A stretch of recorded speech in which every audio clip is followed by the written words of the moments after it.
Hi, Hello, I'm Julian. and I'm Tom. We are Team Binge. We are back to talk about episode 5 and 6 of the TV show Silo on Apple. The first one, episode 5, is called Janitor's Boy, which boy is spelled B-O-I, and I believe this is an Avril Lavigne song that she wrote back in the 2000s that I recorded onto cassette off of the radio. That's not important, though. What is important is that this one is focused on a murder that we don't see, right? An off-screen murder, and then a funeral or funerals, funerali, I think is the plural of funeral. Correct, yep. That we do see. And so Tom and I are here to talk about all of it, and we appreciate those of you that are tuning in on your radios to listen. Tom? Can I just say up front, Oh, yeah, go I ahead. did not believe that I was going to get an Avril Lavigne Skater Boy reference, so thank you so much for that. What's Skater Boy? Is that a prequel to Janitor's Boy? Because once you're a skater boy, your kind of career path is then to Janitor's Boy. Did I don't know. offend people? I don't know. Maybe. Who knows? People have no idea. That's a bit of a dated reference. So although I think Avril's making a comeback, right? Who knows? Who knows? Who knows? I know, and yes, she is. She's wonderful. All right. Here we go. Tom, episode 5. We're peeling back some more of the silo that is the onion. What'd you think of this episode?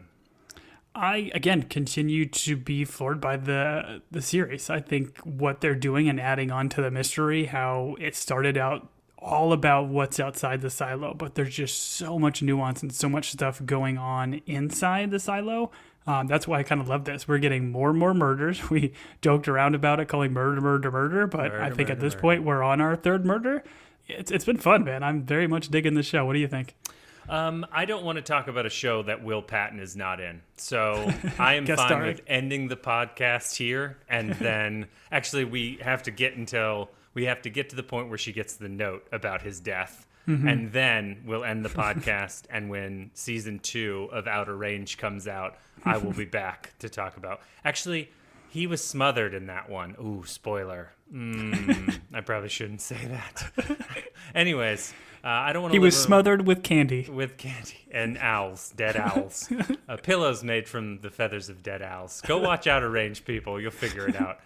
All right, let's jump into this. I did enjoy this episode. I do enjoy, even though I've read the book, Tom, I have no idea what's going on in terms of where they're leading us, but I do appreciate a weird show that we're discovering a world here that is not our own. It's well acted.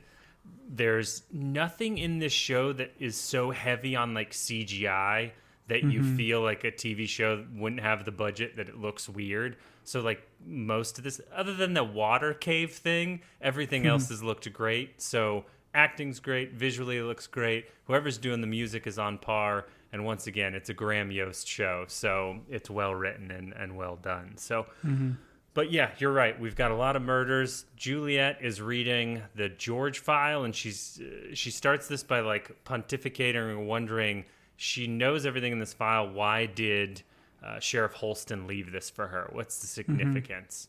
And then I know you paused because there were words on the TV screen, and you, while you're not a reader in real life, Tom, if something is put on a TV screen that allows you to read it, you dive right in. Tom, let's uncover that a little bit. Why is that, Tom? That's a good question. I don't know. Maybe, I mean, I've read a book on a Kindle before and didn't really like the experience because I felt like it just strained my eyes. But if all books are like paragraphs long and allow me to solve a mystery, then maybe I'd read more.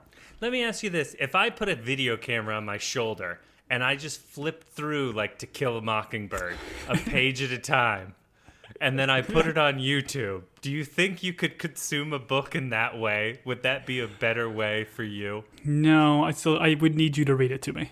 Okay, done. Done. I don't know if To Kill a Mockingbird is in that vein where anyone can do it without copyright. Oh, it's a free infringement. property. Yeah. Are you sure? I don't know if it's old Yeah, it's enough. 50 years. Okay, well, that and I'll read you Jingle Bells, Tom. Congratulations. Actually, I think Jingle Bells you have to pay money for. Anyways, don't sue us. All right, Tom, dive into George's file. You were reading it. I know you were. So yeah, there's a couple bits. We obviously get in this episode and the next a lot of mention of the watch, some back and forth conversation about that. So that was kind of interesting to see this start to be prominent right away. But there's also a mention of Gloria Hildebrandt, which at first I did not know who that was, but after some sleuthing, figured out that that is fertility lady. Okay. So my assumption is we're going to get more from Gloria. I don't know what the context of why she was in George's file at this point, because I don't think there was much on it, but it definitely prominently featured her name. So we'll see what comes of that. For some reason, was under the impression she was doing the interviewing that was being typed out in this file. But the way you just said it, it implied that maybe George mentioned her name, or the interview that's happening in this file, is it... I think they flash Marne's name and then Gloria Hildebrandt. So is it a Marne's interview that's being... I don't know, dictated, and then Gloria Hildebrandt's name is mentioned? Is that right? Yeah, I don't know. I didn't necessarily notate it in my notes whether they were interviewing her, and that's part of George's file, or maybe something that Holston added to the file as like a clue. But again, Julia mentioned that nothing here is new to her, so right. I would assume it is all still part of the same bit. But I've got more to come on Gloria later on, so we'll touch that later. Oh, interesting. Sounds romantic. All right. Really the gist of it all is that George was involved in like relic sales and relic handling, and so that's what you glean from this. What we glean from the message that Juliette receives is that Marnes is dead, and I'm going to say it right here. They did Will Patton dirty. I did not like... I understand cliffhangers. I don't think this was a very good cliffhanger, if that makes sense. And this is, once again, I'm not voicing a complaint against Silo. Please don't come after me, Silothians. But they did Will Patton dirty, right? I couldn't agree more. Like, we had talked about that. Like, he stole his shotgun. The other guy stole it back. Will Patton pointed, and then he stole the shotgun back. The other guy kicked him in the groin. He stole the shotgun back. The shotgun exchanged hands at least a dozen times in that scene. And then it ended up with Will Patton holding his hands up and you being like, okay, he didn't kill him. I feel like TV Writing 101 is he should die there. And you're like, oh no. And then cut to credits. Guest starring Will Patton. Dun dun dun. Dick Wolf produced or whatever. I don't know. Well, I feel like give us the like smacking him in the head and then him going unconscious kind of thing, right? And then we think he's maybe just knocked out and they're going to take him somewhere to question him. But then we find out, no, they hit him so hard he killed him. Like that would have been a better finish as opposed to, the guy just standing over him and holding the shotgun on him. Yeah. Yeah. And listen, it's going to take more than a couple of shells to put down Will Patton. All right, Fact. Guys bulletproof, guys shell proof, guys buckshot proof. Yeah, I didn't like to see him go. We knew he was guest starring, much like you are in this podcast, Tom. So I don't know if there's a correlation between Will Patton's sudden departure. I guess we'll wait and see. Anyways. We are then introduced to this name, Paul Billings, who has been brought up. He was supposed to be the sheriff replacement instead of Juliette, but now he has been named chief deputy. Yeah, and Juliette even mentions, like, you're naming this guy chief deputy before Marnes is even cold. Like, there's a cold body or whatever. Right, because this is her talking with Sims, the mayor, and then also... I believe Billings is part of this scene. Did you recognize this actor, Tom? I haven't, but I think he's absolutely fantastic. I believe his name is... Let's see, I wrote it down. Tom, Tom, let me give this one a go, please. Oh, please. Go for it. Chinaza Uche. Did I do it? No. Chinaza. All right. Chinaza Uche. But I don't think I've recognized him from anywhere. I looked at his IMDb and nothing necessarily jumped out. He's great.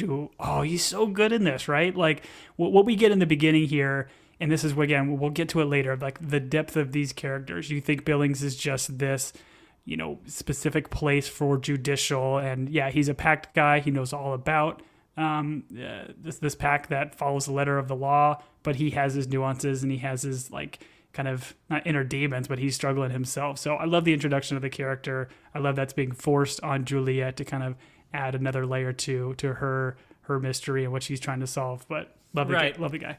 And based on how he's been brought up by Judicial as like their go-to, my assumption was going to be I'm going to hate this guy. But I actually very much enjoy not only this actor that's playing the character, but the character itself. And I'm excited to ask you some questions and dive into what we think's going on there. So Yeah. the most important thing here is the mayor, played by Tim Robbins, the mayor pro tempe,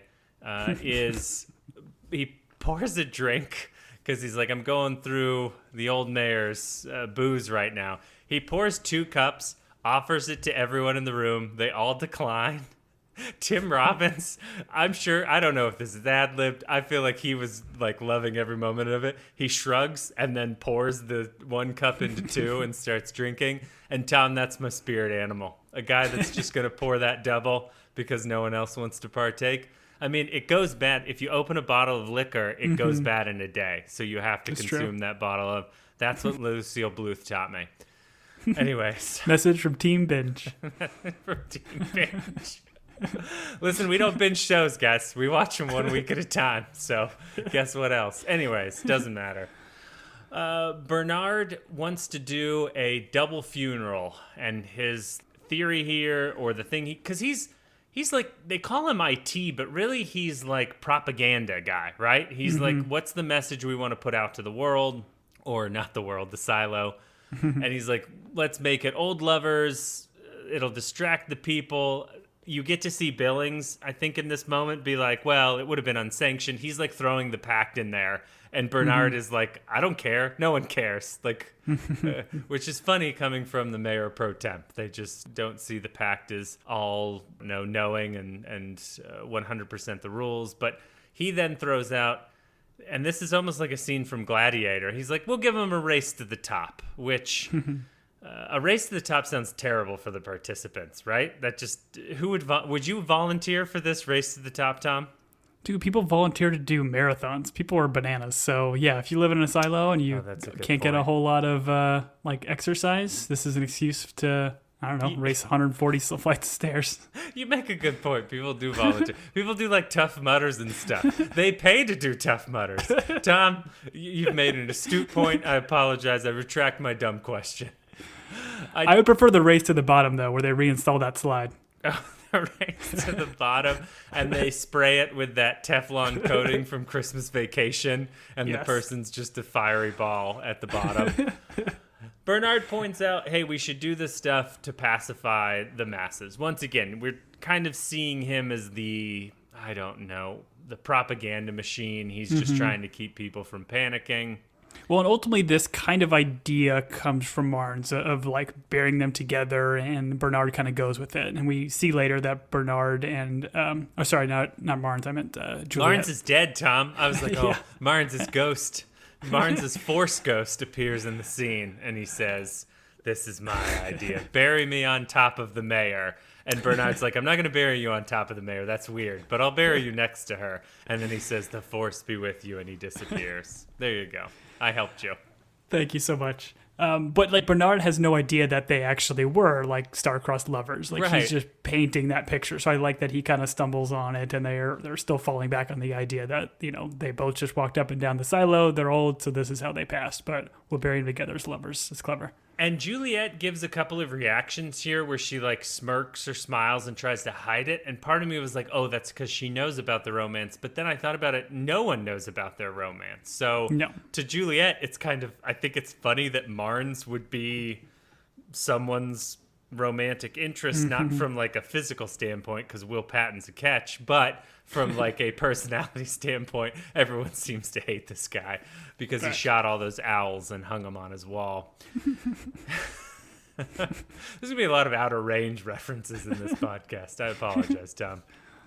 What I thought was also interesting in this scene is Sims goes like right at Juliette. Instead of like him and Marnes' conversation being a secret one where he's like, hey, we should get rid of Juliette, send her back down to mechanical, install Billings. He brings this up to Juliette where he's like, hey, I had a conversation with Marnes. He knew you would eventually fail. We wanted Billings. Like, he's not, I don't know. He was so upfront about this that I thought it was strange because he does seem to be keeping a lot of secrets and there's a lot of stuff going on in the background that I thought he was so... I thought it was strange that he confronted her in this way. Did you find this surprising at all? I didn't necessarily think about it from that perspective. I think he's just trying to continue to let Juliette know that he wants Billings, yeah, sorry, in this role, and because it does kind of play his hand a little bit. The fact that he asked Marnes to put Billings in, Marnes declines, and then Marnes comes up dead the next morning. Like, there's obviously some suspicion right there. how suspicious do you feel about Sims? Actually, that's a better conversation for later. We'll get there. But they leave. Bernard talks with Juliette. And he's like, hey, have you ever read the Pact? And she's like, dozens of times. And he's like, are you lying? She said, dozens of times. And then he's like, you should read the Pact. Start in the section that says you have to kiss the bootay of judicial. I find this whole Pact reading and the Pact being leather bound, I find all this very interesting, and I'm sure we'll go into it. But it's fun to see the two, like Juliette trying to read this is probably like you trying to read a book that isn't projected on a television screen, and then Billings reading it is like me, who loves the written word, Tom. I can't get enough of it. That's the whole reason why I make an outline for this podcast, is because I love the written word. I love the written word that I've made. Is that I'm also very humble. Those are the things I would like you to know about me. We then cut from there to the funeral. And I think whoever wrote this part for Bernard, for Tim Robbins, him opening up with statistics at a funeral, I was like, oh no, this is weird. This is a weird take. But then it makes a lot of sense what he's doing. He's trying to paint a picture of, hey, how many people knew the mayor from a certain age, 6, on to now. I don't know. At first I was like, oh, this is terrible. But then once I watched it twice, I was like, oh, I understand what he's doing here. This was just great writing, I thought. Yeah, I still feel like he's a terrible public speaker because he even right. he even He's stumbles. a computer guy, Tom. He's a computer guy. Everyone knows, and we're going to lose half our audience. Computer guys, terrible public speakers. IT guys, terrible public speakers. No. Come on back to us, audience. That was a joke. Come on back. Tune back in. Yeah, but he stumbles over his words. He makes that like awkward joke about nobody can fill her shoes. Well, she actually did have rather small shoes. Like just like cringe-worthy stuff, which was funny. But I think it just then sets the stage for Juliette to kind of come in and just give a more impromptu, real, like genuinely hearted speech here. You felt like hers was better than his. You felt like she did a better job. I thought it was a dirty move for him to be like, Sheriff, why don't you talk about Marnes, who you didn't know at all? Yeah, I liked her speech. I mean, it was definitely impromptu. She did not know that she was going to give it, and I think her message was good and well received by the audience that was there. I don't mean to go dark, Tom, but there is a part of me that as we move into our twilight years, you and I, the idea of having to speak at these types of events, I've done some public speaking in my life. I don't like it. And part of me is like kind of looking into the future as to when I'm going to have to do these things. And it sounds awful, by the way. It sounds real bad. I think what I'm going to do is I'm going to go on Fiverr and I'm going to get someone who's like a comedian or so, like a clown maybe, to come in and like fill in for me at whatever funeral I'm required to speak at. Do you think that's a good idea, Tom? You go ahead and waste your money on Fiverr. I'll just use ChatGPT.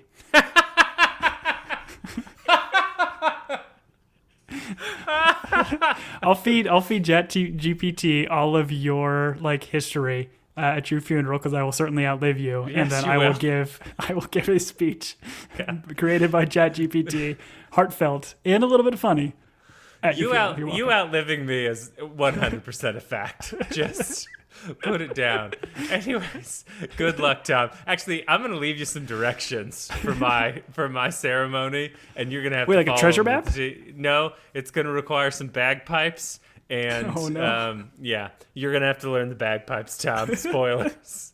Yeah, ChatGPT can do it. We have this moment where Mayor Pro Temp Bernard offers up a prayer to the founders, or like a pseudo prayer. And we do appreciate our good friend John, who writes into the podcast, bringing this up, just kind of the like religious aspect of it all and people living in a silo. And I would relate this to what do the founders mean to these people? Like, are they a deity in the sense that, or is it like here in America, we have the founding fathers? Tom, have you ever said a prayer to George Washington? After you cut down, let me give you some context. After you cut down that cherry tree, Tom, did you ever pray to George Washington as your dad was about to beat you with a switch that you might be spared? Has that ever happened to you? No, there's only one founding father that I pray to, and that's John Adams when I drink his beer. This episode, shut it, Lionel Cougans. This episode's brought to you by John Adams. John Adams, summer ale, I don't know, made by a founding father, tastes like freedom, and I don't know, some other problematic things that we're working through as a country. But, USA, go, go, go, John Adams. All right, I think Tom. I got that wrong, though. It's Samuel Adams. I ruined the Dang joke. it. Oh, no. I think we could have pulled it off had you not brought up that we were wrong. Samuel Adams, the beer for patriots. I'm drinking one right now on a summer day. Tastes like freedom. Take it away, Tom. All right, keep all that in. I'm sure we'll get some Samuel Adams money. Maybe we'll get some John Adams money from the HBO miniseries, which was great, with Paul Giamatti. Did you ever watch that one? I did not know. Oh man, it's a good miniseries. Anyways, we pray to the founding fathers to forgive us for our sins. This funeral ends with a biting of fruit, and then they throw it in the grave. I loved this in terms of, because the at the end of the funeral they pan out and we see all the trees, and like you understand the significance of the trees and like people being used as fertilizer and the importance of that. I wish there would have been a wood chipper involved. I think that really would have brought a little bit of flair to this funeral. For the fruit or for the bodies? I'm going to let the audience decide what I mean in that situation. I think there's a Coen's Brothers movie that used a wood chipper pretty well. Anyways, Fargo, whatever. Anyways, they bite the fruit, they throw it in. Tom, what'd you think of this ceremony? Yeah, I mean, it was cool. It was fun to watch. It definitely told me that they've got plenty of food, I guess, in the silo, because it seemed borderline wasteful to be biting all these different fruits and just chucking them in here. But I liked the idea, and this even kind of not kind of mirrors. This is direct from the opening sequence of the show, like in the opening credits, where it shows like an apple falling from the tree, decaying, but then another one growing from it. So I like the idea of recycling, if you will. I like the idea of recycling. Those of you that have been with us for every podcast, I got to be honest, this is our silent message. We like the idea of recycling. Every episode has led to this moment right here. Guys, recycle, reuse, and whatever the other one is, set fire. Listen, I don't like recycling. I like the idea of recycling. Recycling. I like the idea of it. I don't like having to separate the cans from the trash, but I like the idea of it. I like that other people do it. I like having trash cans with two colors. What? Sue me. Oh, that's beautiful. That's beautiful. Listen, Tom, I didn't put it in the outline, but I would like to point out that this idea of throwing fruit into a grave is actually a old Viking ritual. And, if you think of back in the day, sometimes people were assumed dead, and before they were buried, they had to do a check because, if you buried someone who wasn't dead, that was terrible. So what they would do is they would put the person in the grave, and then they would chuck fruit at it in order for the person, if the person reacted, they knew they were still alive. If they just took the fruit to the head and they didn't react, they knew it was dead. But the more effective was to throw the fruit at the groin.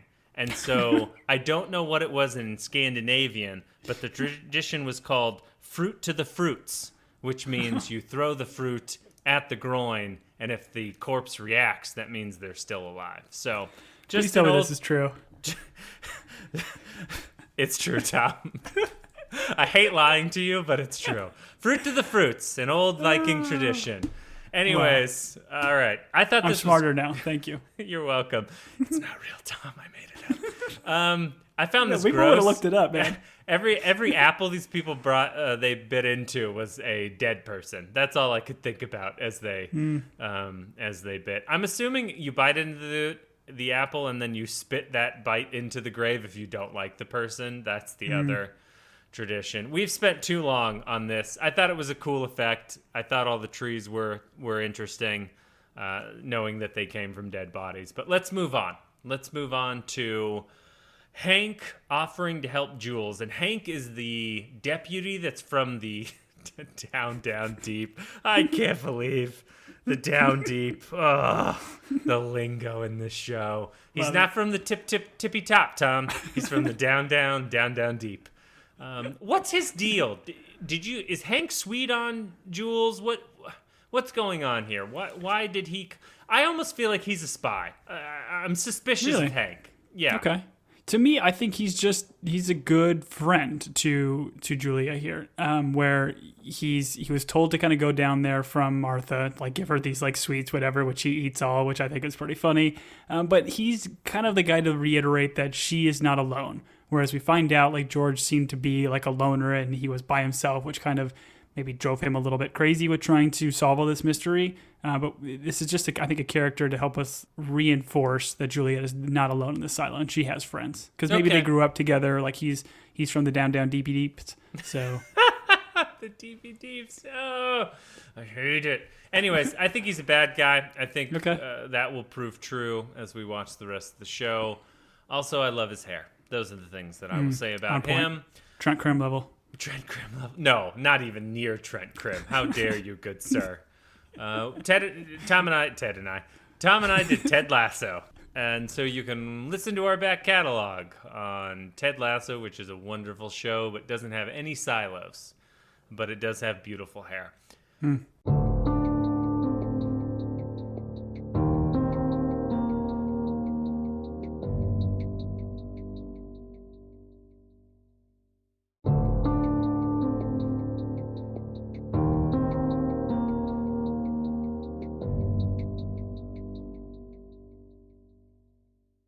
Sandy, the deputy's assistant, comes in and talks to Juliette, and she wants her to find out Marne's murder. And she kind of points out that, hey, Judicial is going to put a patsy in front of you. They don't actually care about the truth.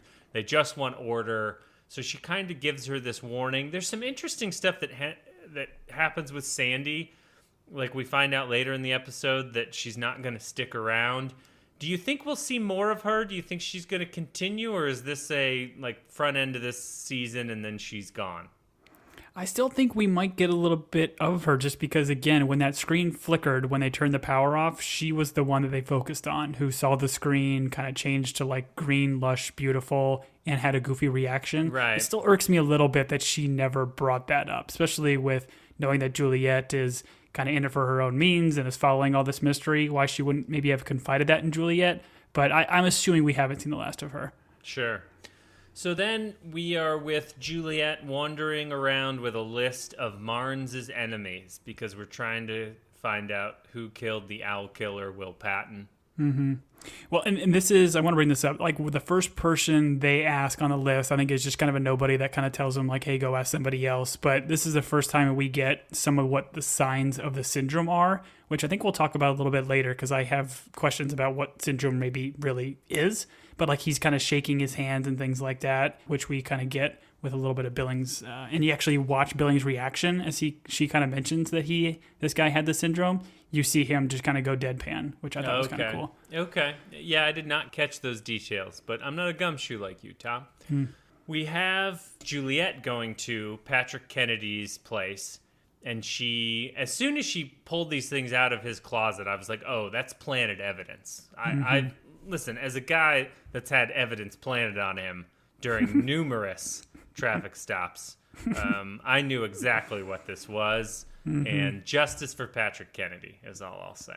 Yeah, but it's the drawing that was ripped off the wall of the former mayor and then the rat poison. So very clearly trying to frame him here. That or he's the killer. Who knows? We'll never know. You know what? Patrick Kennedy, guilty. All counts. I've changed my mind.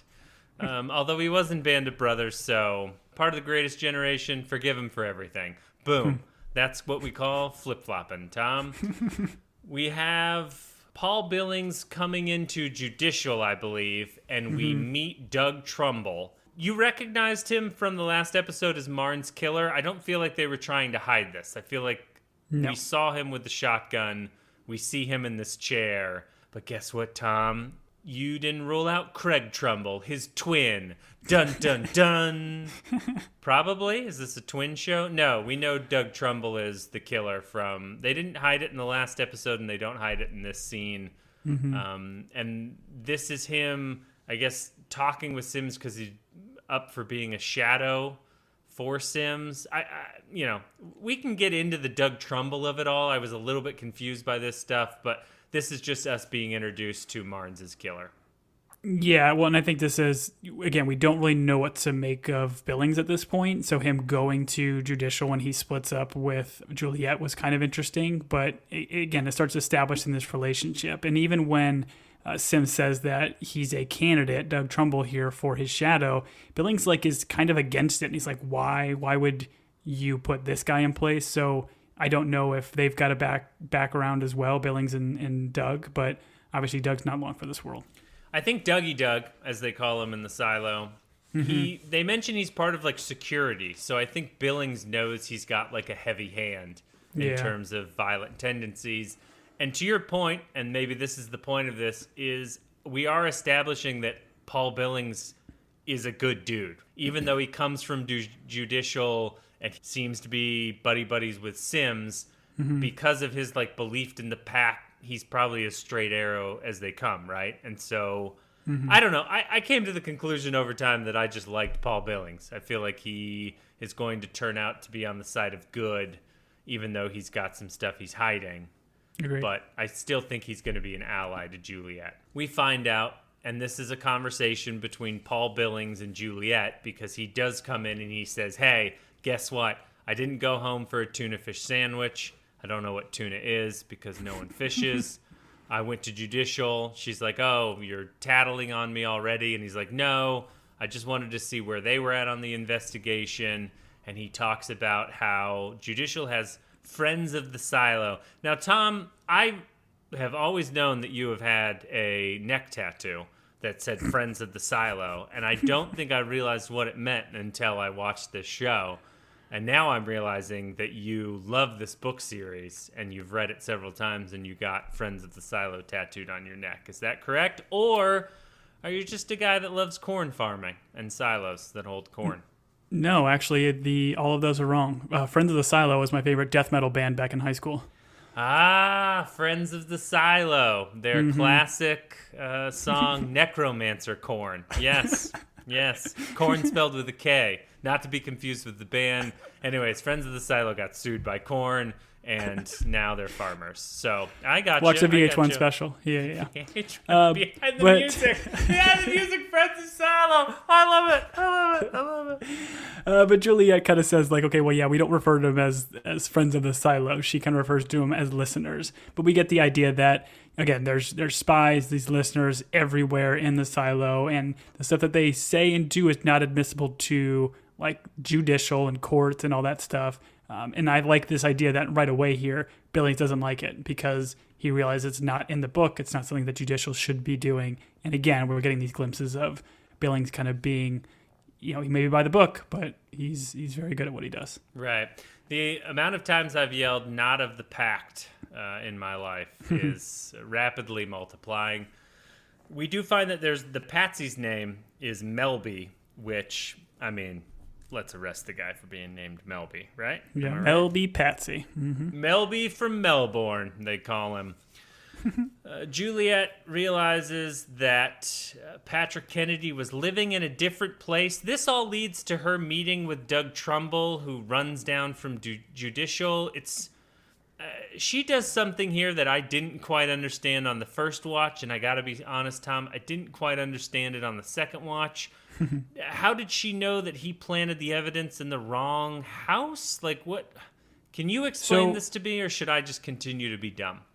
Well, so I think the idea here is she knows that this is not where Patrick Kennedy is living because Marnes and her met up with him last time around. But Judicial does not know this, which I think is kind of odd since Judicial seems to know everything.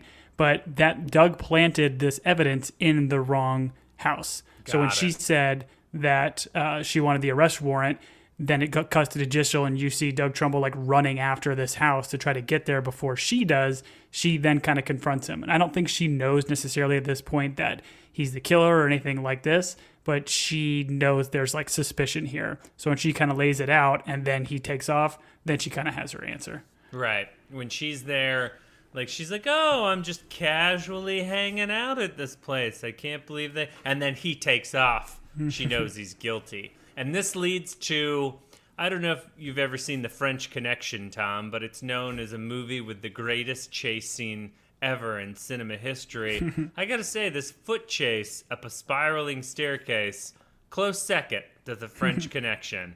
And foot races are awesome. Honestly, I could have done less with it, but we do get to see Juliette thrown off a balcony. And that's where the show ends. Yeah, this is it. I do appreciate, though, that we know she has fantastic upper body strength from hanging on that rope for a very long time and then climbing back up. So I like that we get this again here where she's able to kind of hold on, break this dude's finger, and then still hold on to get help from the racers. Was cool. Listen, I watched Extraction 2, and Thor uses 2 ropes to do like pull-ups on as he's obviously recuperating from Extraction 1. And I would put Juliette's upper body strength on par with Thor. Extraction 2... Not the actor, not Chris Hemsworth, with Thor. Yeah, the Norse god who started the tradition of fruits into fruits. The funeral tradition, and then they would set the boat on fire. So 2 ways you knew the person was completely dead. See, I thought in maybe I'm just thinking Greek mythology where they buried their people on their bellies and then they threw nuts at butts. Oh no! Oh no! Oh no! Sorry, you confused me earlier. I'm more of a Greek mythology guy. Golly, you're always throwing those pecans around. Goodness. Good for you, Tom. You got me again. All right. We have the foot race. She's saved. We then have Doug Trumbull arriving at the janitorial closet. I'm assuming he needs to get wet wipes or, I don't know, a mop. And enters Sims. And it feels like Common. I love Common. Love him to death. Well, I don't want him to die, but I love Common. It feels like Common was like, listen, give me a speech in this show and I will be on the cast. And they were like, great, episode 5, we've got something for you. And so we get a lot of Common in this scene, and it's wonderful, but it feels like those, I'm going to say, Watson computer commercials where he would talk. How am I struggling? Watson... IBM? No. Yeah. IBM computers? IBM like it's supposed to be the AI or whatever. No, I love the introduction of this new mystery. I think we already knew there was more to Sims. He's very much like a transformer, I think. And like the janitors are, where he gives the speech. Like there's more to the janitors than meets the eye. I thought it was great. We get a peek into that room. We don't see a lot. What I made out a little bit maybe are like film reels or canisters. So I don't know if we've got some film potentially in there, but I love this new mystery that we get here, and then common speech, and then ultimately, is this where he chucks him overboard once he finishes his scene? Yeah, no. He's like, hey, do you want to fly like a bird? He's like, do you remember that I Believe I Can Fly by... Are we allowed to say R. Kelly? No. Anyways, we'll cut that out. By R. something. And then he sends him over the balcony. And we get... I mean, the name of the episode is Janitor's Son. And this is where we get common speech about the importance of janitors and how they see everything that's going on. And, like, how his dad, I guess, was doing a job that people look down on, but he knew all the secrets, and that was important, right?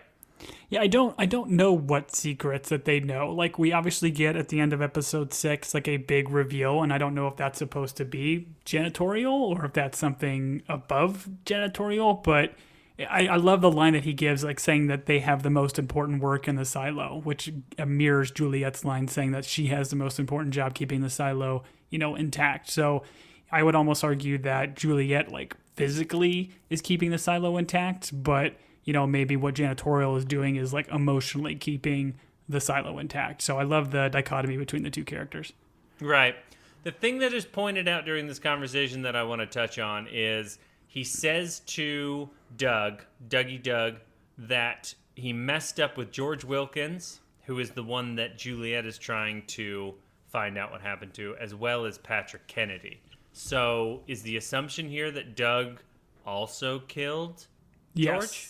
Yes, I think so. I think when they find out about like some of the shenanigans that George was up to, I think this kind of ties that bow that he was responsible for George's death as well. And it's pretty rough that Sims is like, hey, I'm going to swear you in as my shadow, and then, oh, look, he's flying. Which was a rough way to go, but it sounds like Dougie Doug's been murdering people, so he got his just deserts. Tom, I will point out that I was too cool for all the kids in high school, college, grad school, and remedial grad school. So my best friends were the janitor and the lunch lady, just like Michael Scott. Yes. Anyways, Juliette is then at judicial, and the official story from... I think this is the first time we meet the judge? Yay? Nay? Right? I think so. No? Yeah. Mm-hmm. And we meet Judge Judgerson, and she and Sims are like, well, unfortunately, Doug Trumbull took his own life. And Juliette's like, cool, that's not suspicious at all. Well, and I liked this scene. I like being able to finally meet and put a face to Judge Meadows. But throughout this scene, I feel like, and maybe it's a little bit more that we get of her later scenes, but the judge seems like a figurehead to me. I feel like she is really not in charge. Like every time a question is asked, she's always looking to Sims for kind of confirmation when she says something. And Sims is usually the one like bringing up new ideas or confirming what Juliette is kind of saying about like future investigations or what all happened. So I'm interested to see really what the judge's authority is here, or if it really is Sims pulling all the strings. I agree with you. There are some weird things going on with the judge and Sims, and so I'm glad you confirmed my suspicion. And then we have a scene where Paul, Billings, and Juliette like building trust with each other, and I think we are starting to grow on Billings. Sandy, the assistant, comes in and quit. And it's interesting that she again mentions the idea of people watching, because I think we've kind of gotten that sense that there's, not only listeners, but maybe people are actually watching what's going on, and she's had enough of it. So again, I think we'll see her again. So we'll see. Okay. Bernard offers Juliette any assistance she needs. He's like, listen, I'm going to drink all this booze. I already offered it to you once, so I'm not going to offer it again. But you've solved several murders. You're the murder solver. We call that a Tom in my world. And he offers her all the assistance she needs. Mm-hmm. And again, I like the idea of then, Bernard kind of coming around and now seemingly being completely on her side, like not playing any games. Like he goes from calling her a thief to now being on his side or her side and going to help her out in any way.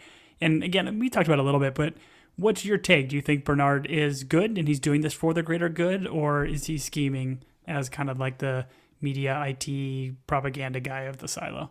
I think everyone outside of the janitor's closet is just like living in a world that at surface level they understand, and they don't understand the deeper meaning. So I think ultimately Bernard is good. Tim Robbins is doing a wonderful job, and my only regret is that I couldn't share a drink with him.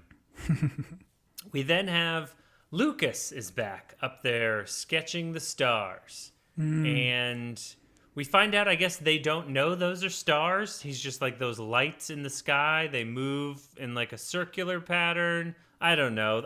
As a flat earther, Tom, I did not understand this scene at all. So please help me.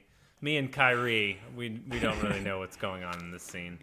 It is funny, like the strange different like little bits of ignorance that these people have in the silo. Like even the Pez dispenser, I get that they don't know it's a Pez dispenser, but they don't know what is on top of it. They don't know to call it a duck because ducks just don't exist, and the idea of stars not existing is fascinating.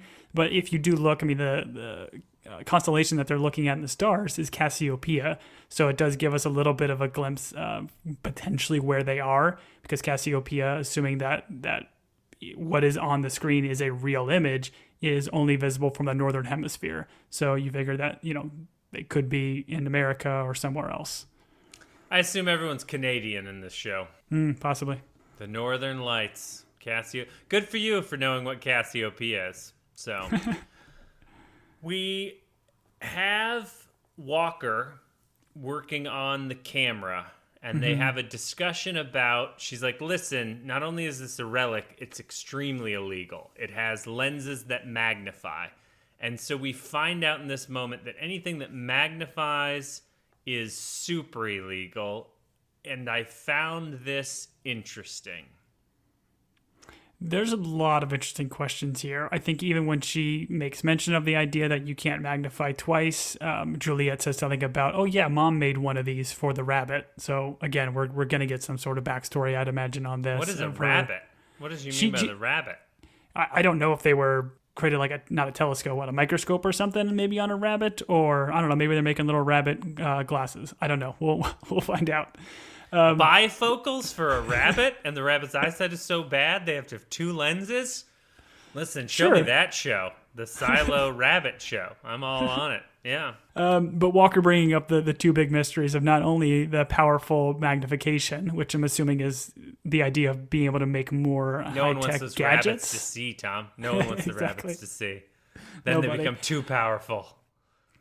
But she does specifically also mention the idea of no pulley systems and no elevators, which we kind of talked about, like why does this silo not have it? And I'm assuming it is to try to keep these people, from commingling. Like they want to keep the tip toppers away from the down deepers. Like it's a fascinating thing that this is brought up as one of the big mysteries. But ultimately, this episode ends with her kind of saying that she's going to, use the right bait for Judicial to try to kind of smoke them out a little bit. And that's where we kind of get her going down deep, deep, deep to get the Pez dispenser from George's kind of old hangout. And then cue the end of the episode. I like it. I enjoyed this episode. My only regret is that Will Patton's gone. He's gone to the great apple tree in the sky where he... Hey, it happens to all guest starring people. So at a certain point, as a guest star of this podcast, I will have to depart. God, I hope you become an avocado tree. That would be... avocado. Think of all the guac I could make. Avocado. Anyways. They're only like the size of bowling balls. That leads us to episode 6, The Relic. This one is opening up with a search of Doug Trumbull's place, who went flying and is no longer with us. And we find the Pez dispenser. I gotta be honest, I feel that I'm not completely dumb, but there are some things that happened in this show that I get a little bit confused on. But we find out that Juliette, she has planted the Pez dispenser in his living space, and this is going to lead... I guess she's just trying to flush out who knows what and why, and I don't know. She's disrupting things with a Pez dispenser. Yes, as Pez dispensers generally do. That's what they're known for, disruptors. They're disruptors. Oh, man. But I have to ask this question because I feel like it is just so weird. Why does this Pez dispenser have like this floss with like a little like tiny nut on the end of it? I don't understand what that is, because we get even like in a flashback of them looking at the Pez dispenser and it doesn't have that on there. So does this have significance? Is this supposed to be a key to unlock some ancient door? I'm confused by that addition. Do you ever notice that? I did not notice it, but based on how you just described it, is it because it's been like hung somewhere? Like we see a lot of wire tied to something and then that thing lowered into a place to hide it. And then to bring it out, you pull on the wire like it, like the file in the vent or the relic stuff down where George like hit it in the down deep. It's possible. Yeah, that's fair. I just think it is a goofy ad. Like, yeah, maybe if it was sent to hide at some point, but George just always kept it in his little like tackle box down deep. So I don't know. Maybe we'll see something, maybe we won't, but I think it's an odd addition. You don't tie wire and nut to your Pez dispensers, Tom? No, only my axe throwing knives. Nice. Wait, nice. that doesn't make sense. Axe throwing knives does not make sense. No, it does, because then when you throw the axe throwing knives, you can then bring them back. Yeah, I get what you're saying. Nothing wrong with that sentence. Nope, nothing wrong with that sentence, Tom. Don't correct it. We're good. Talking's hard. We have a flashback with George, and I feel like this was the episode where they are casting doubt on who George was, and then Juliette's relationship to him. And I don't know. George seemed like a pretty good dude. So this episode, I refuse to believe that George was a bad dude. Yeah, it's interesting. I was going to kind of ask you, like, they kind of not necessarily make him a villain in this, but they make him seem like a recluse and a loner that is only doing these things and having these relationships to further his own goals. But Juliette kind of lays it on here pretty thick about him being alone and her being her only friend. So it's an interesting kind of new layer to George that we haven't had yet. I've got no issue with George being lonely and alone and not having anything that ties him down, and he can just go explore the world at his whim because he's got no responsibility, no job, no kids, no wife, just out there living the dream, you know? I'm sorry, what do we he's not living the dream. I got lost. What happened? I was just... Sorry. He was living the dream. Oh yeah, no, he's dead now. He went flying. He followed that dream right off that ledge. Oh, there is a discussion here where Juliette, being a very practical person, is like, why do you care about these things? Like, what's their importance? I mean, they're dumb and like they're illegal. And I thought his response was pretty poignant. I love this response. This is very clever and well written here, where he says, if things aren't worth risking our lives for, why do they make it a risk to our lives for having them? Yeah. Which I think is brilliant, because it's a very fair point, and I don't know if I really understand why judicial and why this world is trying to hide this stuff from people, right? But they're trying to make it seem like the world, whatever happened pre-Silo does not exist, and they're trying to tamp that down. Yeah. Why would they hide it if it wasn't important? I thought this was a great moment. We then cut to the present, and we have Paul Billings, who I think she's like reading the pact, and he comes in and he's like, oh, good book, right? Wait until you get to the end. Dude comes back after 3 days, and we find out that Paul Billings is a pact whiz. Yeah, 4-time winner of some sort of pact book competition, which was funny. So great. They're trying to paint him out as a nerd, but I don't know. I really enjoy Paula Billings. Once again, this actor does a great job. I won't attempt to say his actor name because I'll just get more emails. His real name? Yeah, his real name is actor name. That's how they refer to it in the biz, Tom. We have this conversation with Juliette, Sims, Billings, the judge, and she is trying to get a relic investigation. And this is, I guess, why she planted the Pez dispenser, is in order to cause her to have the authorization to do this. Because Billings keeps bringing up hey, you need to turn that in. That's a relic. You got to turn it in. And the loophole here is, if she's doing some sort of investigation, she can keep these things. And then we have Sims explain to us, which I don't know that we needed, but I appreciate him doing it. He's like, hey, guess what? Judicial knows more than you. We have better records than you. You all suck. We're awesome. That's what I got from Sims's speech. Yeah, because Juliette says she looked in the database for this relic, it doesn't show up, and we find out, which we assumed was the fact, there's a much more extensive record kept by Judicial, and we see it even in that room behind Sims, which is some sort of red room safe that has, I don't know, not necessarily every relic, because it seems like there's thousands of them, but has a good chunk of them there in his office. And then it brings up the idea of like this forgiveness day, which I think is brilliant and clever as a way for Judicial to not only get relics out of the silo, but then also like take the names of everybody that gives this in so they can eventually arrest them or do whatever. I thought it was pretty clever. Oh, you think Forgiveness Day is not really Forgiveness Day. You think forgiveness is let's collect some info on people day and then unforgive them later. I think even Kennedy mentions it a little bit later. But this is where in this scene, the judge is being a little bit goofy where she's, I don't know, she like says she's got to leave quickly to avoid the crowd. She's taking Alka-Seltzer. She's not doing well. And again, I think this just maybe points a little bit more to, I don't think she's being poisoned or anything, right? Like, I don't think Sims is like going after her. I thought poison. I thought there was something happening here and they like linger on her drinking that foggy liquid. To your point, maybe it was Alka-Seltzer. Maybe she had too much to drink with Bernard the night before. I don't know. But yeah, I for some reason, I felt like there was something going on here that she was unwell. With all the murder that's happening in the silo, I wouldn't be surprised if the judge is next. Yeah, you were all excited about double murder. We're at like, what, 3 or 4 at this point? Man, if we can get to quintuple murder, I'll be all... Wait, I hope that means what I thought it meant. Tom, I love the idea, and I don't know if it's at this point where Sims is flipping through the file on Pez, and it's like a 40-page file. When you go to Pez's Wikipedia page, it's maybe, I don't know, a page and a half, but in the silo, someone had to sit down at, I'm assuming, a typewriter, maybe an old school computer, and type all this stuff out. And it just made me feel for the record keepers of the Judicial and Pez dispensers.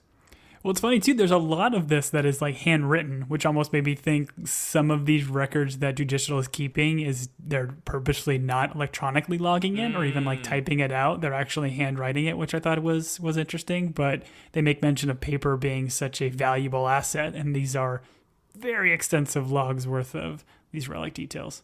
And again, this is, I guess, I like the idea of relics because it's more fun for us to watch as a show. But if you're trying to tamp all this stuff down, why are you not just incinerating every relic that you find? Oh, wow. Look who's all set to be the judge of the silo over here. Old dictator Tom, ready to burn people's Pez's and watches and stuff. Goodness. I think people should have some joy in their life, Tom. So I'm against you and your judicial goons. That's what I've decided. So only Sims gets to have fun. He gets to open up his little red vault, and then he just plays with all these relics by himself. He's just... It would have been funny if he was dispensing candy from the Pez into his mouth. Like, that would have been the ultimate, like, showing of evil. Is he knows what a Pez is, he knows how it works, and he still has Pez candy that he can consume. That would have been a great scene. He's like, num, num, num, num, num, num, Pez. Anyways... We leave there and we have, I think this is a moment where Juliette tries to get rid of Billings again and he's like, guess what? I'm with you for the day. And so they then go talk to Patrick Kennedy. I love this actor. He does a great job. He's so good. Like his first reaction when he comes to the door, he's like, oh, F me. Who did I kill this time? Who did I kill this time? Which is such a great line. Listen, if you've ever murdered someone and the police show up at your door, throw those vibes out. I guarantee they'll go away. They'll be like, I don't think he really killed someone. Who would answer that way?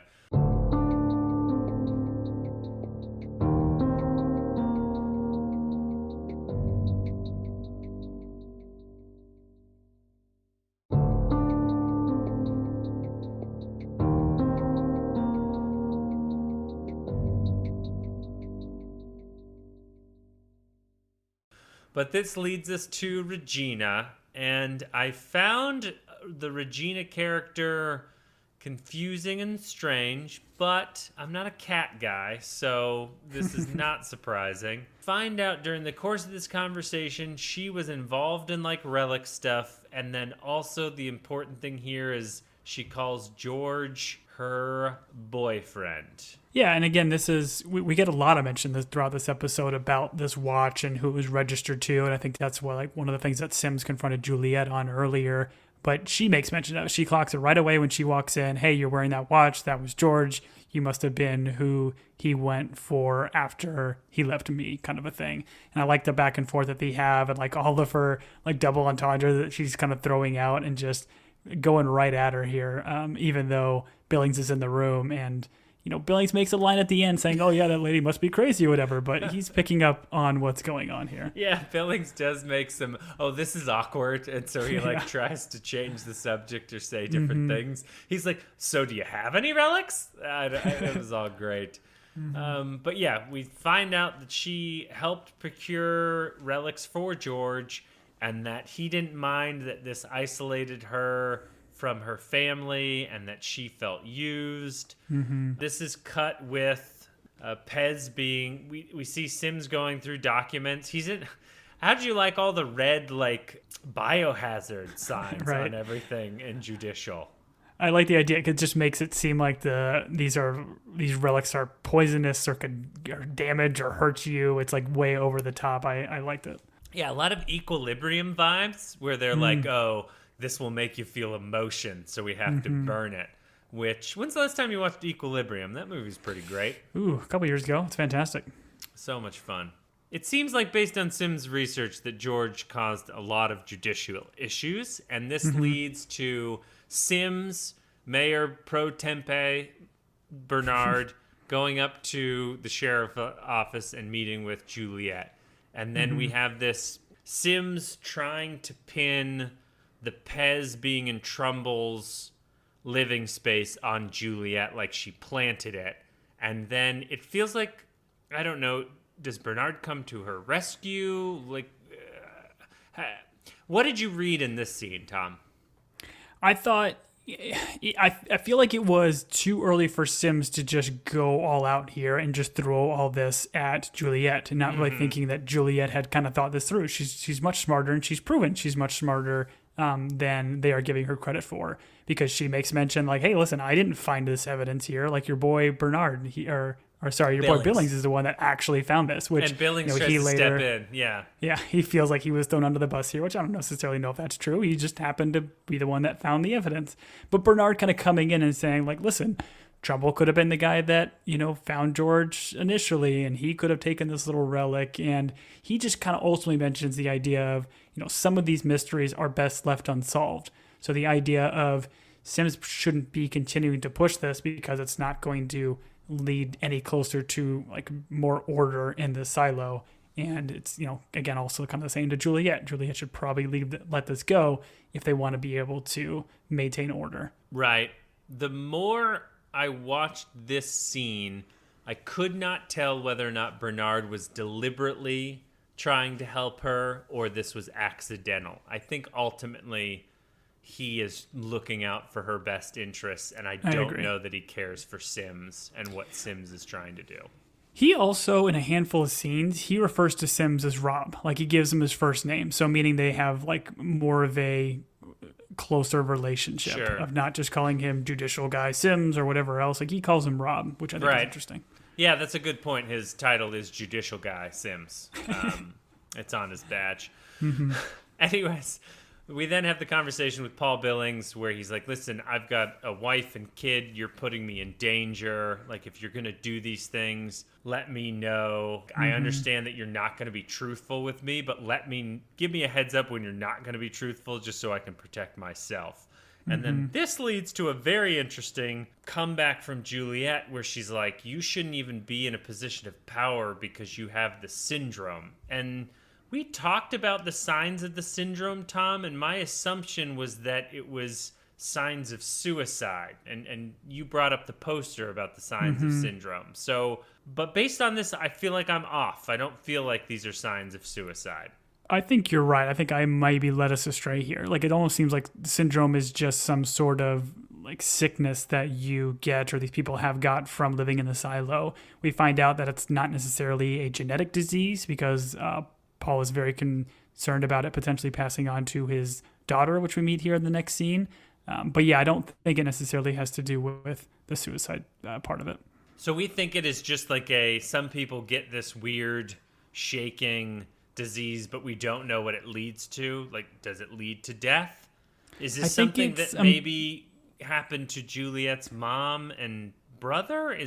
Were they syndrome cases? My guess would be this is what happened to her brother, and that's why he had like the purple lips or whatever else he had, and then it led to the mom committing suicide. But again, I feel like we're going to get a more well-rounded backstory for what happened to Juliette and her brother and mother here probably soon.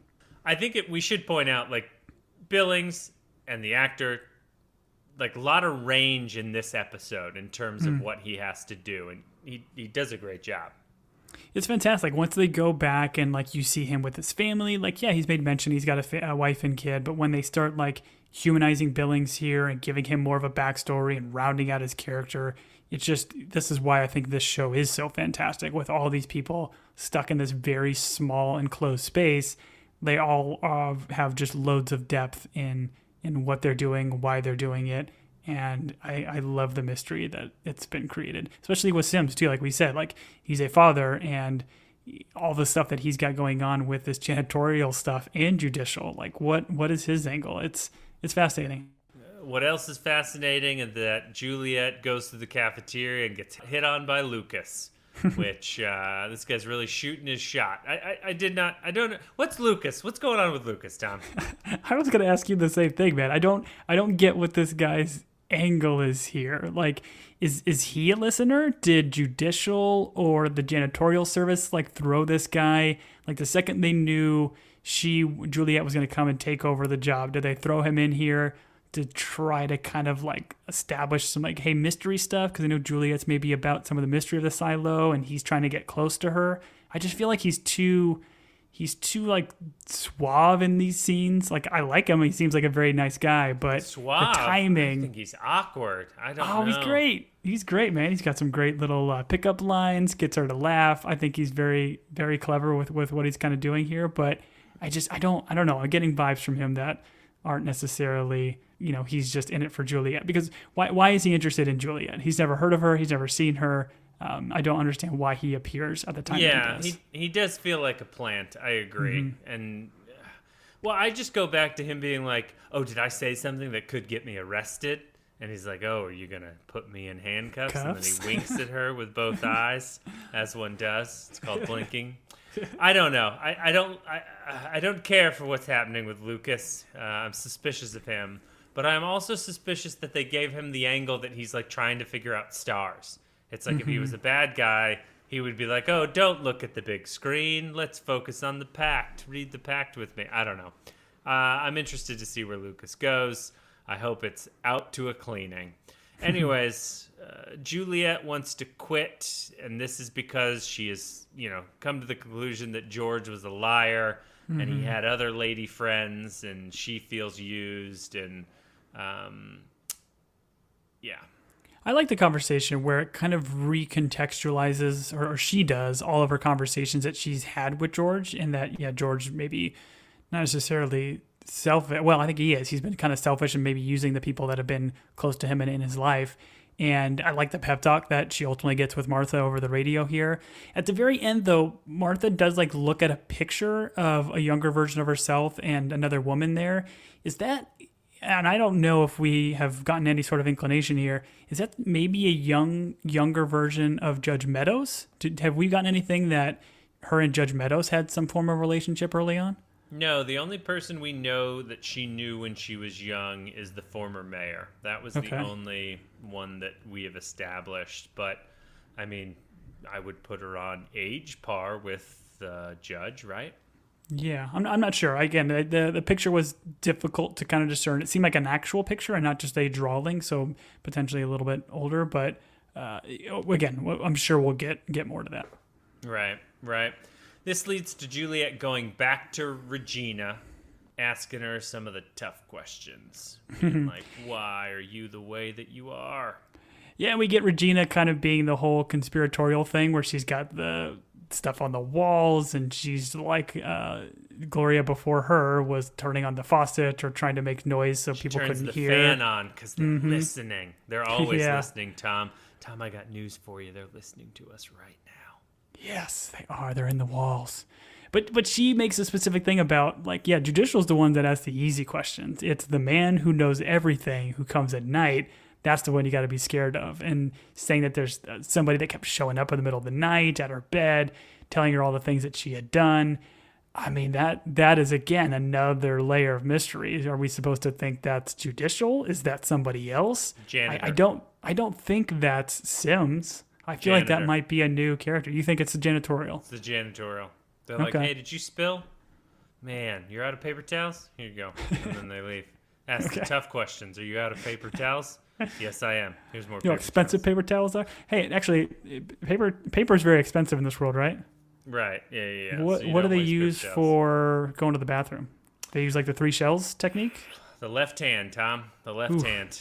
Wow. Okay. You always shake with the right. Don't ask questions you don't want the answers to. I thought this was a... Oh, goodness. I thought this was weird where Regina's like, oh, by the way, I've got this thing hidden in this rug that's been passed down for generations. I'd love to give it to you. I don't know that I felt that Juliette earned this trust or this relic, and she gives her an Adventures in Georgia book.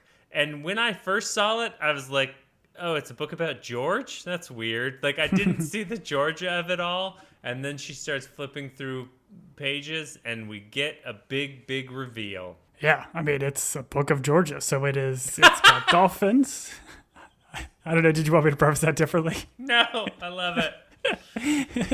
It's got dolphins. It's got people kayaking. It's got whitewater rafting. I mean, it's a book of, and I think it's even specifically for kids. So it's like more colorful and exciting. Right. And it's just, blowing her mind here. And I'm kind of with you. Like Regina kind of jumps to this pretty quickly, but I think understands that she had a close relationship with George, and she makes mention that this is a family book of George. It was passed down from his mother and his mother's aunt. Like everybody in their family had this book, and even when you look at the book, then there's the names are listed in it, and it lists Gloria, Anne, and George. So I think he mentions Anne being George's mother.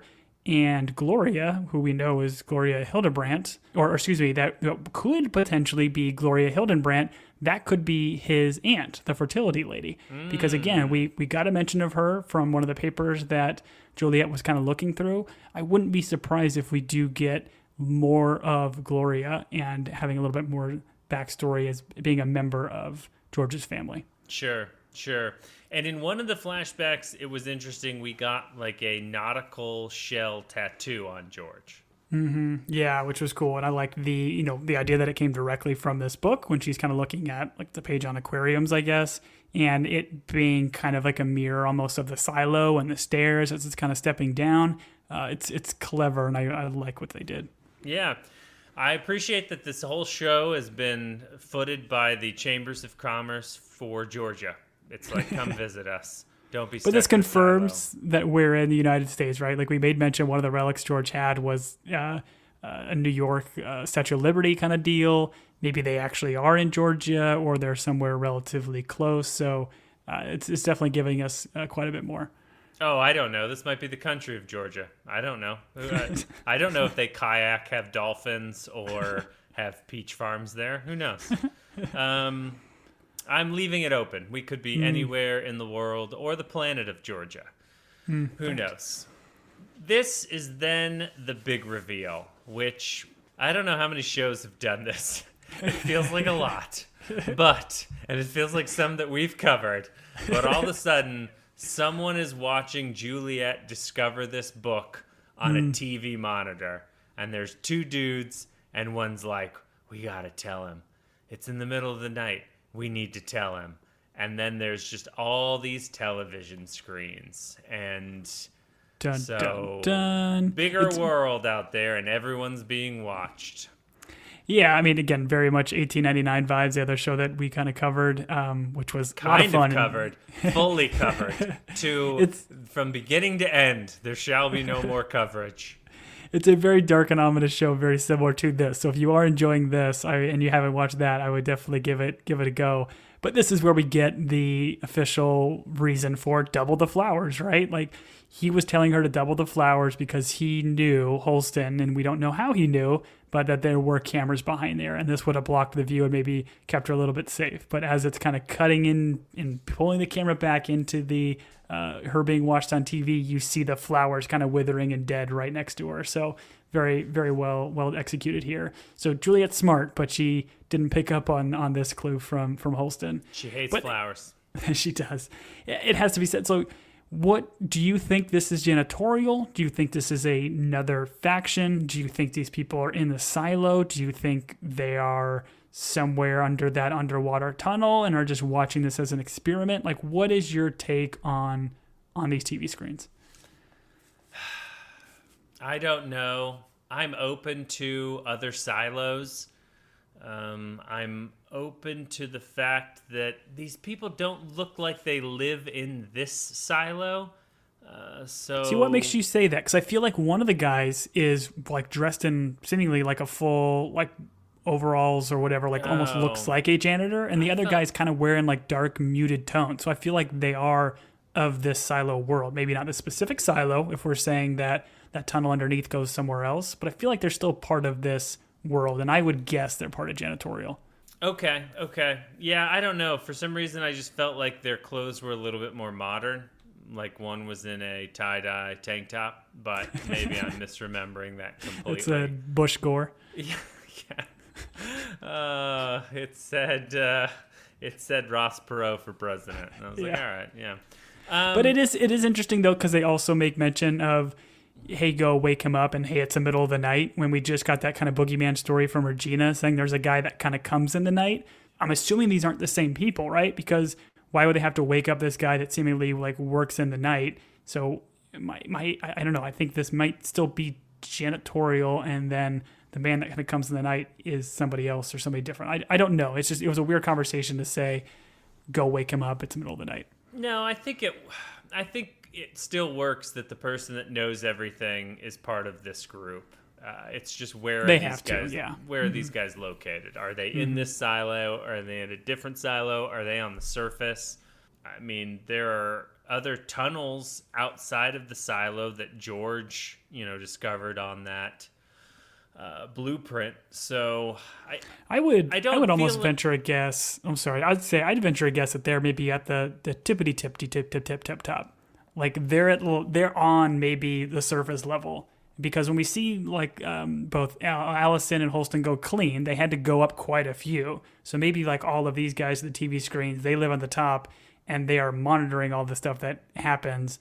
And maybe they just they go home after the end of the day, right? They leave the silo. Like, sure. I feel like that could be an option too, because we don't know what is real out there. It's all just been seen on screens. Right. I could be wrong. I don't feel like they've telegraphed enough for us to know who these guys are. So I'm interested to roll into episode 7 and dive into this a little bit more. If the show's smart, they'll give us like a bottle episode that doesn't give us any more of these guys. And it's just going to be about, I don't know, Sandy and the grab and go 3 levels down. But no, I'm interested. I think we all knew there was going to be something more outside of the silo. And who doesn't love a lot of TV screens being shown to us to let us know that everyone's being watched?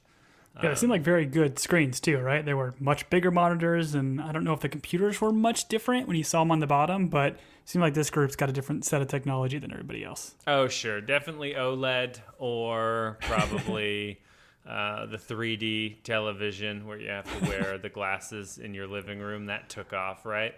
No, I'm interested to see where this goes. I enjoyed these 2 episodes.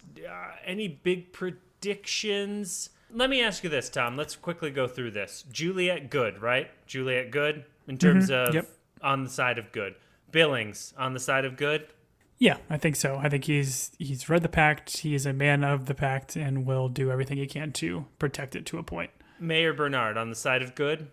I'm with you. I think he's kind of just surviving in this world, and he's cleverer than most. Okay.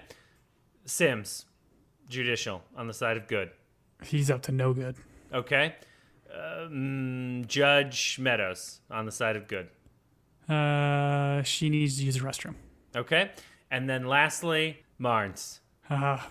Marn has done his last good. He's done his last good. That's right. All right. I'm with you. Patrick Kennedy on the side of good or bad. I'm interested in his character and what they're going to do there. Yeah, I know, right? They should just keep him because he's just a great actor and that beard is on point. Right. All right. Well, we appreciate those of you that have joined us for this. We will continue to unravel the onion that is the silo. You can reach us with questions or comments. We do enjoy hearing from people. We've heard from people from Australia to the great exotic Minnesota and all the way to Louisiana and Texas. But you could reach us at teambingepodcast@gmail.com. We do appreciate you. Please rate and review us. If they're going to be nice on Apple Podcast, you can subscribe, I don't know, through any platform that you listen on. Tom, what else did I miss? Yep, follow us on the socials on Instagram or Twitter at Team Binge or Team Binge Podcast. Continue the conversation there. And, I'm excited to get more closer to these episodes as they're kind of being released and to kind of theory craft with a bunch of other people out there. So, been fun, man. And I'm happy to know that this show did get a second season and that it's being well received. Yep, and if we're still friends, maybe we'll talk about talking about it. So, for the... That's a strong non-commit. All right. I have been Julian.